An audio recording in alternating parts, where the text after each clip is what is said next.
Kerala state service pensioners union Kannambra unit വാർഷിക സമ്മേളനം നടത്തി.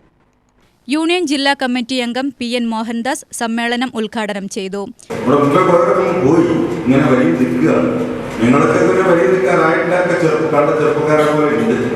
എന്തായാലും ഉണങ്ങിയ മരത്തിന് എന്തിനാണ് വെള്ളമൊഴിക്കുന്നത് എന്ന് പെൻഷൻകാരോട് അന്നത്തെ ധനകാര്യമന്ത്രി ചോദിച്ചോട്ടോ.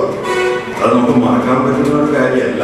എന്നാലും 83 ശമ്പളം പരിഷ്കരിച്ചു, പെൻഷനും പരിഷ്കരിച്ചു. 88 ആയപ്പോൾ അടുത്ത 5 കൊല്ലം കഴിഞ്ഞപ്പോൾ വലിയ ബുദ്ധിമുട്ടൊന്നും ഉണ്ടായില്ല. 88 ശമ്പളം പരിഷ്കരിച്ചു. അന്നാണ് ഒരു ഓടുന്ന സ്കെയിലൊക്കെ വന്നത്, റണ്ണിങ് മാസ്റ്റർ സ്കെയിലൊക്കെ വന്നത് അന്നാണ്. അതുവരെ വരയ്ക്കാവുന്ന സ്കെയിലൊക്കെ ആൾക്കാർ കണ്ടിരുന്നുള്ളൂ. ഒരു പുതിയ ശമ്പള സ്കെയിലൊക്കെ വന്നു, പുതിയൊരു ഗ്രേഡ് വന്നു. ആ കാലത്ത് ഗ്രേഡുകളുടെ കാലത്തേക്ക് കുറയ്ക്കലൊക്കെ ഉണ്ടായി. 88 88 കഴിഞ്ഞാൽ സ്വാഭാവികമായി 93 അടുത്ത പരിഷ്കരണം വരണം.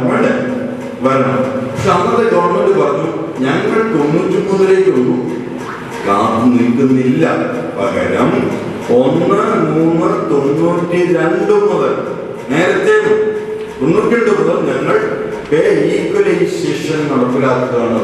ഗവൺമെന്റോ നിങ്ങളെല്ലാം സർവീസിലുള്ളവരാണല്ലേ. പേ ഈക്വലൈസേഷൻ, പേ പാരിറ്റി നടപ്പിലാക്കുകയാണ്. വേതന തുല്യത നടപ്പിലാക്കുക. എങ്ങനെ തുല്യത? കേന്ദ്ര ഗവൺമെന്റിൽ എന്താണോ അധ്യാപകരുടെ ശമ്പളം, ആ ശമ്പളം ഇവിടെ കൊടുക്കുക. യൂണിറ്റ് പ്രസിഡന്റ് U ചന്ദ്രൻ അധ്യക്ഷനായി. PK Haridasan, K Sreedharan, K Madhusoodanan, Appu, P Usha, V Mohandas, CP Balakrishnan, AG Kumari, MA Rajagopalan എന്നിവർ സംസാരിച്ചു. U Chandran president, PV Sreenivasan secretary, PM Sanjeevan treasurer എന്നിവർ പുതിയ ഭാരവാഹികളായി ചുമതലയേറ്റു.